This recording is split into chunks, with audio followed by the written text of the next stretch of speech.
Hi everyone, this is Austin Hoggett here to give you your first lecture on the OpenStax Intermediate Algebra textbook.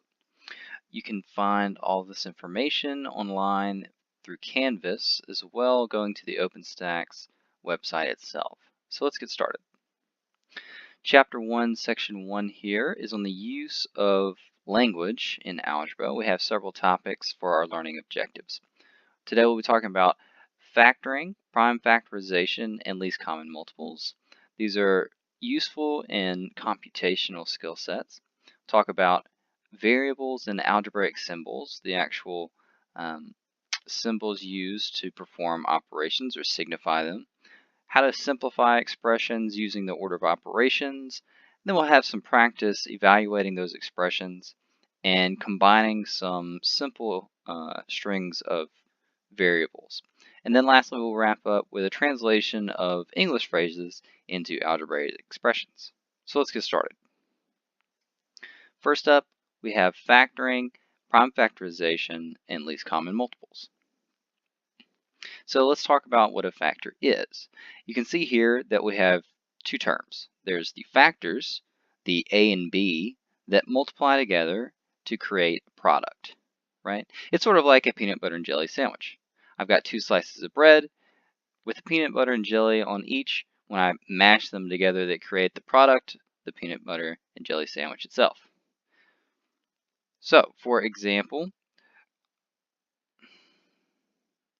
when I have multiples of, let's say, a specific value like 2, I can create a product by multiplying by the counting numbers. Remember that the counting numbers are those such as 1, 2, 3, so on and so forth. The only difference between the counting numbers and, let's say, something like the whole numbers is that it's the same list, but we include 0. So multiples of any digit are really just multiplication of that digit times all of the counting number, the set of counting numbers. And this relationship between the multiples and divisibility is outlined by this sort of pattern. So that we could say something like, if 2 times 5 is equal to 10, we must also be able to say that 10 divided by 2 is equal to 5. So this relationship holds for multiples and divisibility tests. So divisibility tests help us determine how to break a larger number down into smaller ones using some simple heuristics. So the most common ones you'll see on the left here are determining divisibility for the numbers 2, 3, 5, 6, and 10. The easiest of these to remember, I believe, is probably whether or not the last digit is even. That's for determining divisibility by 2. So if your last digit is 0, 2, 4, 6, or 8, we can say that that number is, in fact, divisible by 2. The others here you might be familiar with. Determining whether or not 5 or 10 are also fairly common to have students memorize already. If the last digit is 0 or 5, you could say, well, it's either 5 or 10 divisible by those values. The odd one here is probably divisibility by 3. For divisibility by 3, we check if the sum of the digits is divisible by 3. And if both the last digit is even and the sum of the digits is divisible by 3, then we can say 6 is also going to be a number that that value is divisible by. So on the right we have a couple examples here. Let's look at the first together. 5,625. Well, if I look at the very last digit here, it is a 5, so therefore we can say for sure that it's divisible by 5. That's an odd digit, so we have to kick out 2. It's not going to be divisible by 2. And if it's not divisible by 2, we can certainly kick out divisibility by 6. Our rule for ending the number in 0 tells us that we can also kick out the number 10. What about the last one here? Is it divisible by 3? Well, let's check the sum of the digits. Well, 5 and 6 give me 11, plus 2 gives me 13, and plus 5 gives me 18. 18, in fact, is divisible by 3, and so we can say this is also going to be, the entire term itself will be divisible by 3. We can split most numbers into two camps. There's prime numbers and composite numbers.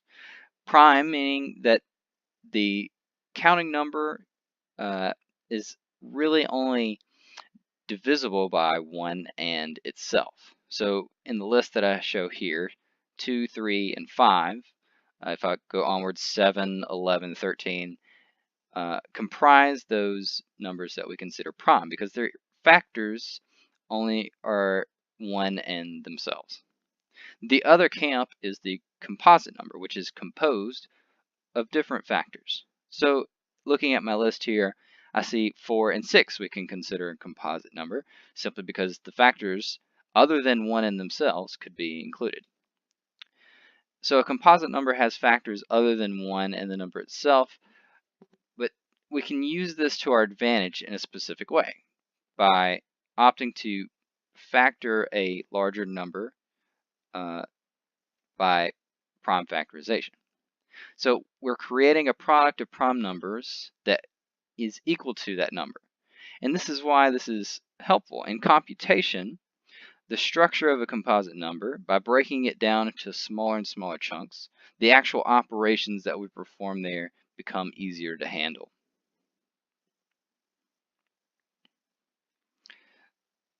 So let's look at an example. Let's say I want to break down a prime factor of something like 48. Typically, it's done in this tree branch formation. So the first thing I want to do is consider my divisibility test. How do I break down a number such as 48? Well, I just have to find two components that multiply together to create this product.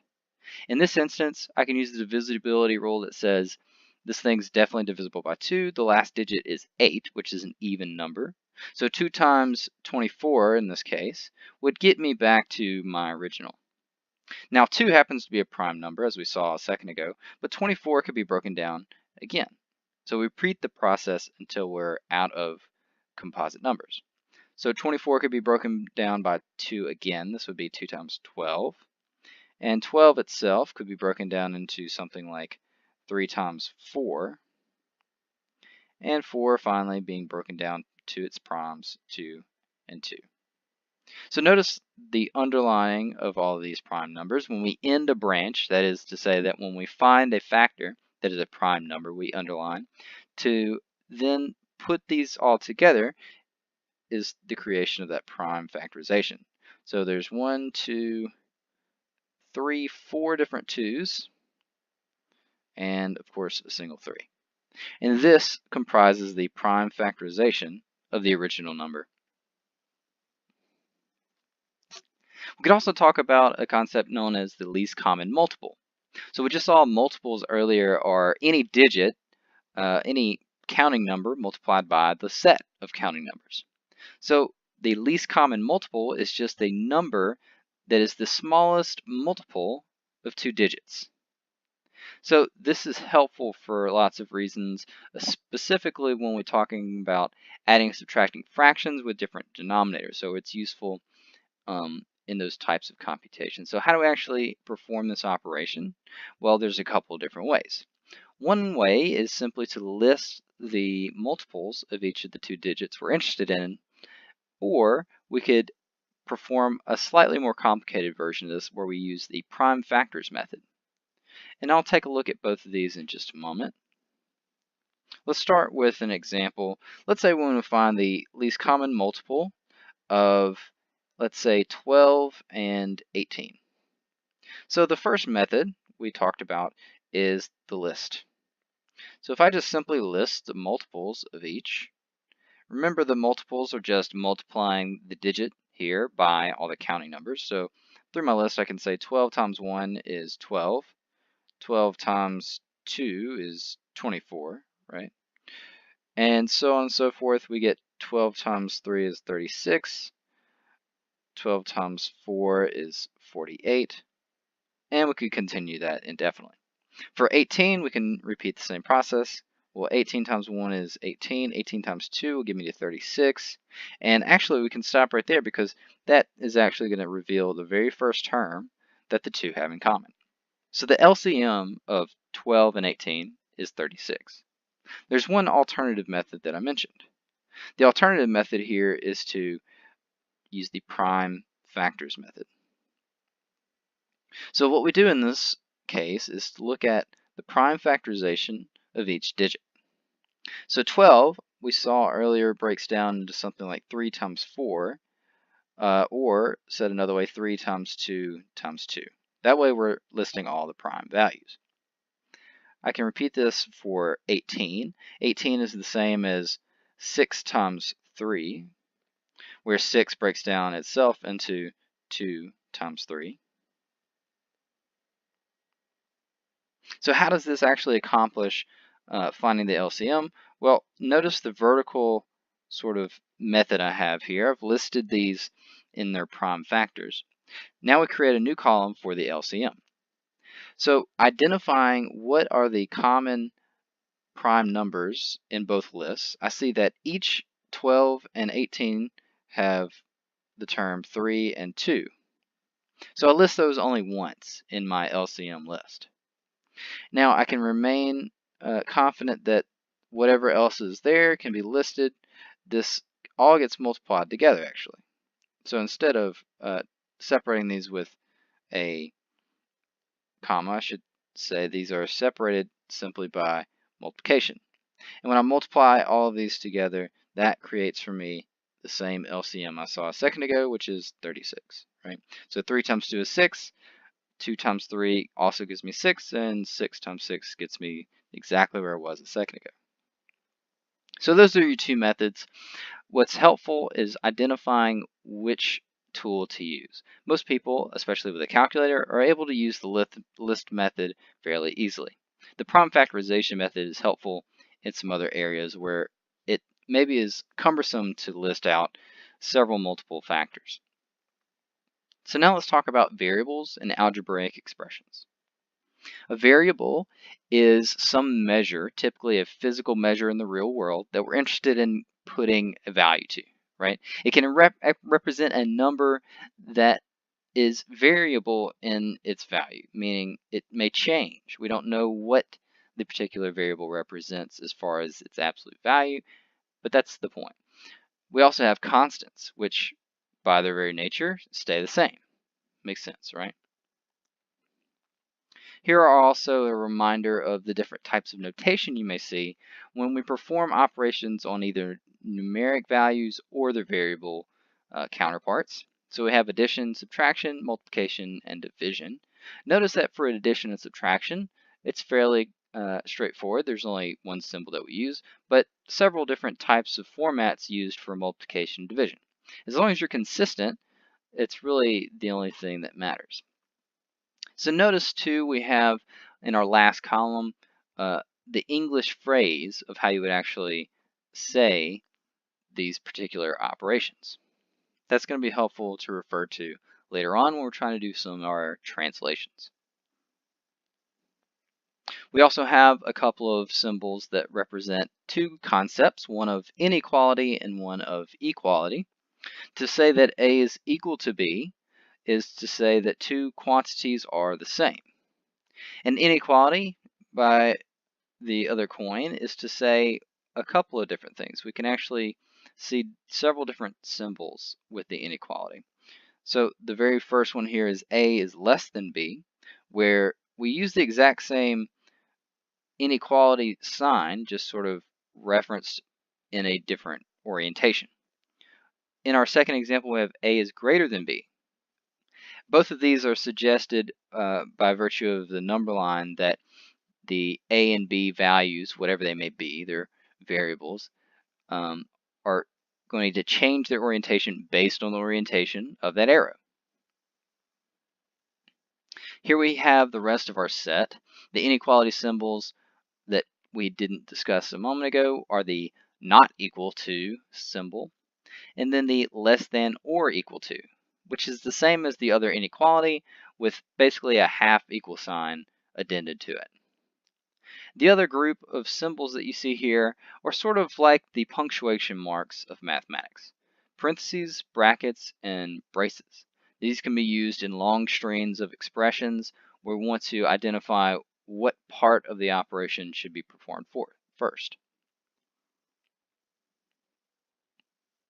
So here's a few examples of what an expression might look like, very simple expressions I might add.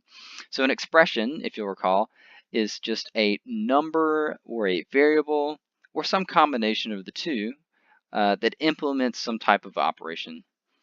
So we have something like 3 plus 5, 6 times 7, x divided by y. And you can see the various ways that this could be phrased. So the English phrase is literally just a writing out of that expression. Mathematics is very abstract, and frankly, that's the difficult portion of translating from an English phrase to a mathematical one, because math is very precise.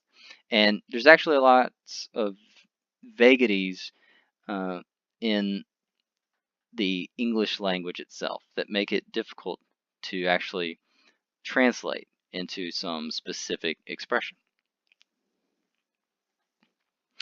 We also have things other than just expressions, which is sort of like a phrase in English. If I say around 2 o'clock, that's a meaningless phrase to you. But in the analogy of an equation, if I say, I will meet you at the coffee shop at 2 o'clock, that's an entire sentence. So notice the difference here. My English sentence actually gives me an equation, unlike the expression where something like 3 plus 5 doesn't really have any context, right? Another idea in mathematics to shake the cobwebs off here is the exponential notation. So something like 2 raised to the third power is what we call an exponential notation, and it suggests that the base, in this case 2, being raised to the third power means to multiply itself by that number of times, right? So the base gets raised to some n number of factors, and it's sort of a shorthand for multiplication. It's also read as a to the n, or the nth power. So now let's work on simplifying some expressions using the order of operations. So what is the order of operations? Well, mostly people remember the acronym PEMDAS, right? Please excuse my dear Aunt Sally, or some other phrase. There's lots of different variations out there. But the premise here is simply to give you a guide as to where to start. The order of operations is not a rule of law, it is a suggestion. Now, that doesn't mean that you can express or simplify an expression in any order that you like. There are some certain rules to this thing. But in general, this is a good starting guide. So let's refresh here. PEMDAS, again, suggests a particular hierarchy of where we should start. The P in PEMDAS suggests that we should look for any grouping symbols or parentheses. Typically, this is where you're going to start in any particular problem. The E gives me an idea of any exponents that need to be simplified. And then we say that multiplication and division are essentially of the same importance, so that they can be done in any order. Now, you could actually perform the division first and then the multiplication, or vice versa, and still come out with the same answer. Similar for addition and subtraction, here we say that they are of equal value or equal importance, and so they can be performed in either order. So let's look at a few examples. We'll start with the first one here. Notice that I have a parenthetical here. So according to PEMDAS, that's exactly where I should start. And I'll say this is going to be equal to a simplified version of the original statement. Since we're focusing in on the parentheticals, I'll figure out 5 minus 2. Well, that's going to give me 3. So rewriting the statement here, I have 18 divided by 6 plus 4 times 3. Notice I'm maintaining the integrity of the parenthetical here. It actually matches to one of the formats of multiplication that we saw earlier, so that I can see now I have no exponentials, but I can worry about the multiplication and division at this point. Now I have division here and multiplication here. I can perform these operations simultaneously. So something like 18 divided by 6 will give me 3. And 4 times 3 gives me 12. So lastly, I do the addition and subtraction. Notice that addition and subtraction should come last. And we only have 2 digits here to worry about. We get, for our solution, 15. Okay, now let's try the last one. Notice in the last example, my parentheticals actually are doubled. I have a parentheses inside a parentheses. So what that suggests is actually I should worry about the innermost parentheses first and work my way outwards. You can sort of think of doing PEMDAS on everything inside the first parenthetical and working your way towards the solution. So let's try it this way. So the very first term here will stay the same, making our way towards the inside of the parentheses. I have 6 minus 3 times whatever 4 minus 2 should be, right? So inside that most inner parentheses, 4 minus 2 should give me 2, which gives me 6 minus 3 times 2, or 6 minus 6. So actually the parentheses on the inside here goes to 0, right? Now that my parentheses are over, or I can consider the 3 times 0 term to simply vanish, I get 5 plus 2 to the third power. Now 2 to the third power is the exponent. Actually, PEMDAS suggests that we could have done that earlier, but notice that it doesn't really change our outcome if we wait and do it at the end. So 2 to the third is actually the base, in this case 2, multiplied by itself 3 times. So that's 2 times 2 times 2. That gives me 8. And so finally I can say my solution is 5 plus 8. Well, that's going to be 13. So there's a couple examples for you for simplifying some larger expressions.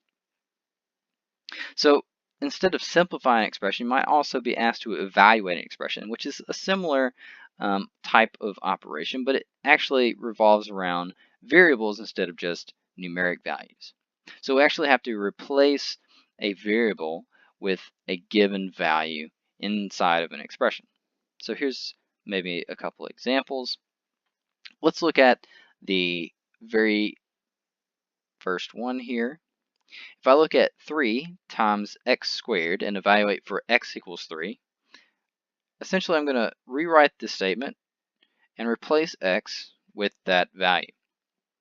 Now, for most occasions, you're going to want to introduce a parenthetical when you make your substitution. For lots of reasons, this is helpful. When you look at the operation that we have to perform now, it's similar to what we just did. It's just using PEMDAS to conclude our statement. So I actually have an exponent here that's 3 to the second power.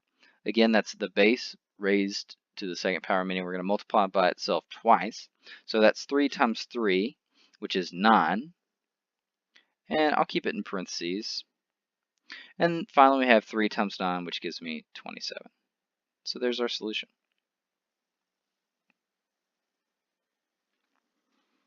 Now that we can kind of identify what types of operations to perform first, let's move on to something a little bit more abstract. Here we're asked to identify and combine like terms. Well, we first need to understand what is a like term.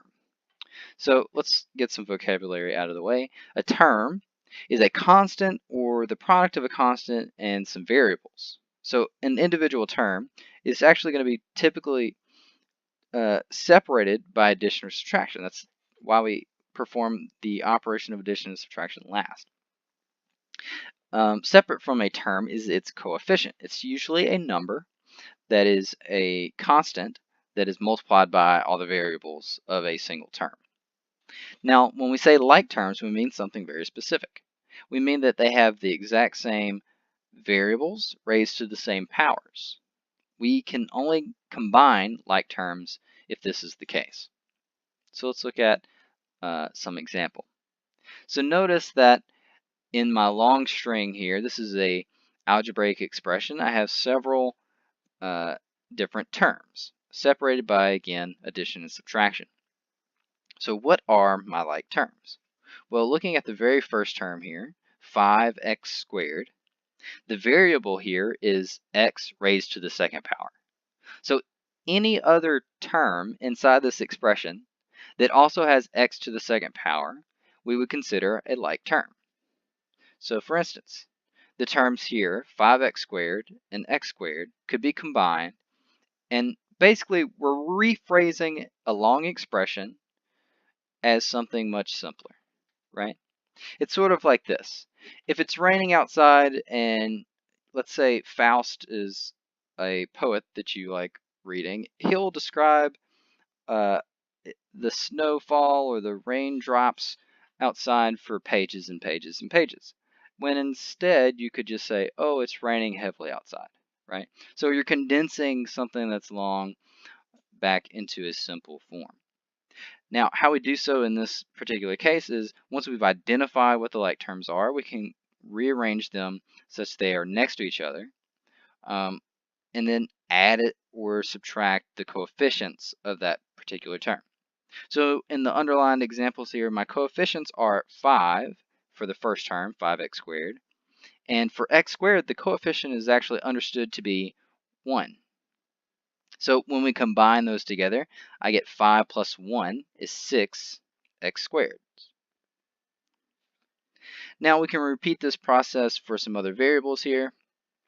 I see I have x to the first power. Notice that I'm using a double underline here to differentiate. When I combine the coefficients there, I get negative 2 plus 9 is positive 7x.